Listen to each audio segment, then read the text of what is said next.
MS Ramaiah University of Applied Sciences. Hi students, let us discuss the design and construction of asynchronous counters. Aim of the experiment is to design and construct an asynchronous counter. A counter is a very simple device which counts from 0 to n. Some counters allow to hold the value or to increment one at a time. Two types of counters exist, synchronous and asynchronous. An asynchronous counter is called so because not all the flip-flops are hooked to the same clock. A 3-bit asynchronous down counter, truth table and timing diagram are as shown. The 3-bit asynchronous down counter logic diagram is as shown. The 3-bit asynchronous up counter logic diagram is as shown in figure.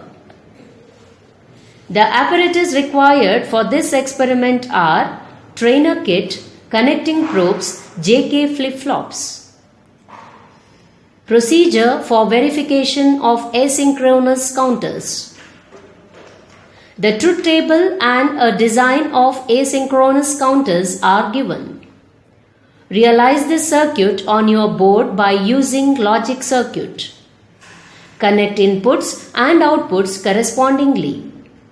Connect the functions outputs to LEDs.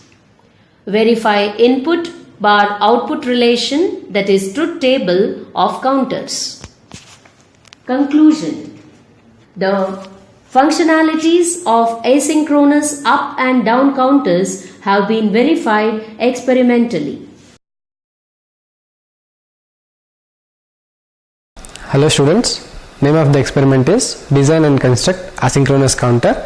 Aim of the experiment is to design and construct 3-bit asynchronous up counter and down counter.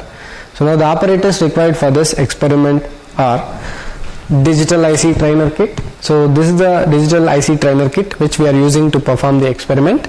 So now here you can see at the top there are 10 red color knobs and 10 black color knobs. This 10 red color knobs represents the output, and the output can be seen through this LED bulbs, and the 10 black color knobs represents for the input, and the input can be seen through the LEDs here.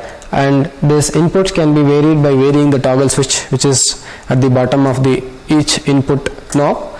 So this is logic high, this is logic low, and here you can see there are 4 IC bases where you can place different ICs. Now each IC base consists of the IC slot. There are 16 slots are there here. So to place IC which consists of 16 pins.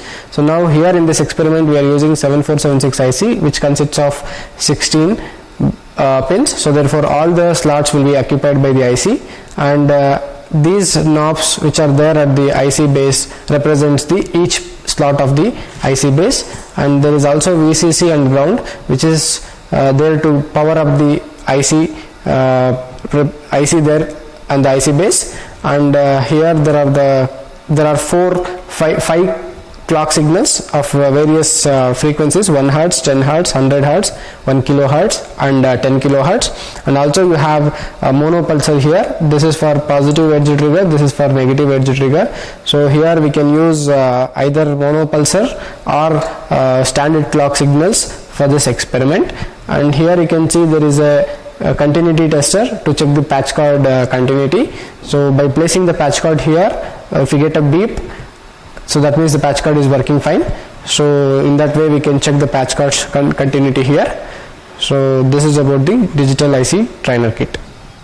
7476 ICs. These are the two 7476 ICs which we are using to perform asynchronous up counter and down counter.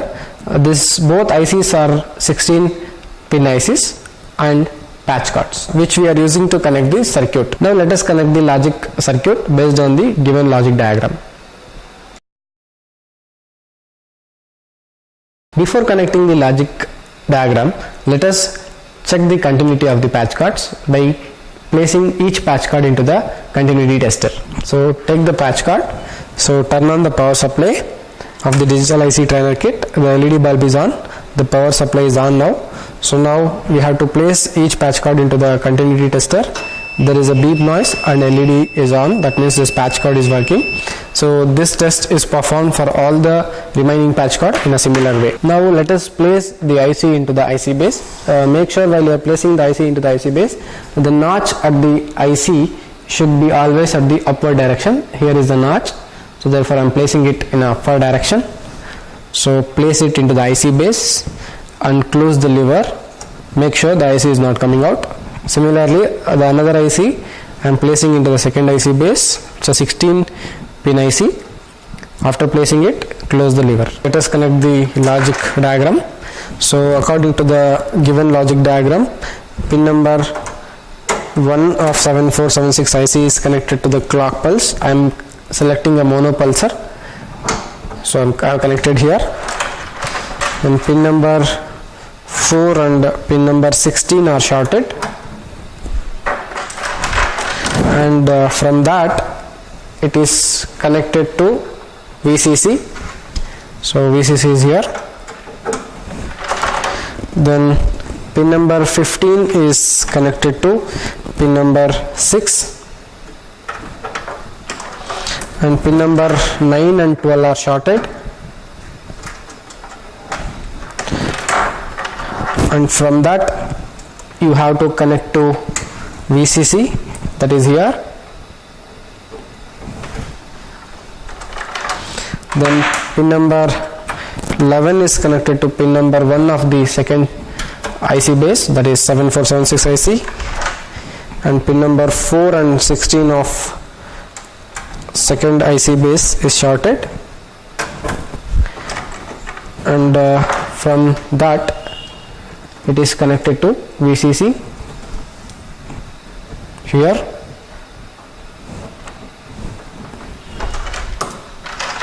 Next, pin number 15 is output QC. I am connecting here output QC, and pin number 2 and pin number 2 of both IC bases are shorted, and that is also shorted with pin number 7 of the first IC base. From that it is connected to VCC again,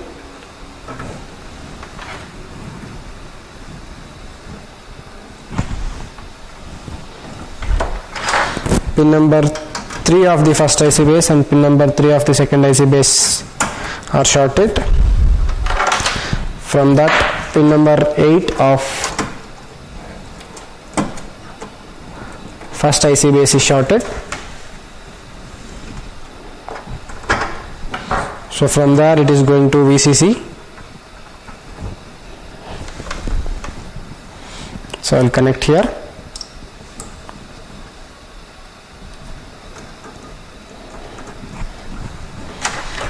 So pin number 13 is ground for each IC base. According to the pin diagram, it is ground. Pin number 13 is ground. Now let us connect the outputs. We have connected one output QC, and QB I will connect, that is pin number 11 of first IC base. This is QB, and the last output QA, that is pin number 15. It is from here. I am connecting pin number 15, and it is output QA. So now this completes the logic circuit. Now let us verify the truth table according to the given truth table. Before that, we have to turn on the power supply to the digital IC trainer kit. The power is on. So now we can see there are 3 outputs, QC, QB and QA. So these are the outputs are connected. Here this circuit is for up counter. So now first I will make 0. So now here you can see I have connected a clock pulse. For every clock pulse it should increase in the count. So now right now the output is 0 0 0, that represents 0. Then I will press the clock pulse, or I will give the clock input. So you can see the output has been increased by one number. The output is 1, that is 0 0 1. For the second clock pulse it should increase by one more number. So now it has become 0 1 0, that represents 2. Similarly for one more clock pulse it will become 3, that is 0 1 1. Next one more clock pulse, it will become 4, that means it is increasing. So it is now 1 0 0. For the next clock pulse it is 1 0 1, represents 5. So for the next clock pulse it will become 1 1 0, represents 6, and one more clock pulse I will give, it will reach to the maximum value, that is 1 1 1 7. So again if I press the clock pulse it will come back to the 0 position. So again it will repeat. So this completes 3-bit asynchronous up counter. So we have completed with 3-bit asynchronous up counter. So now let us construct a 3-bit asynchronous down counter as per the given logic diagram.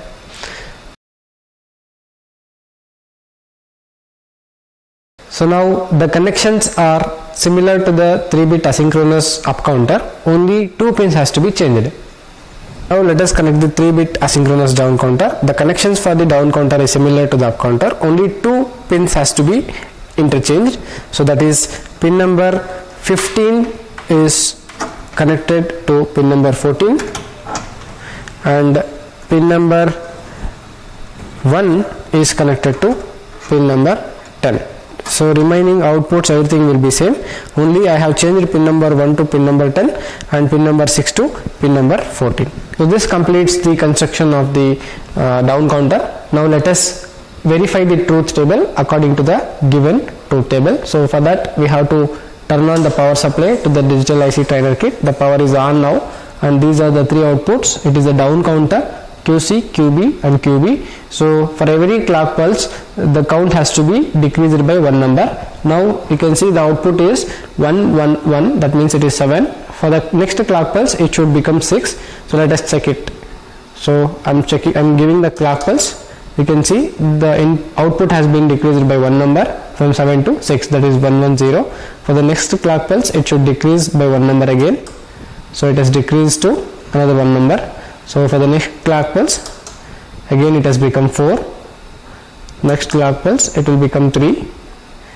So next clock pulse 2. Next clock pulse 1 and another clock pulse it will become completely 0, and the cycle repeats for the next clock pulse. So again it has reached 7 6 5 4 3 2 1 0. So now this completes the 3-bit asynchronous down counter experiment.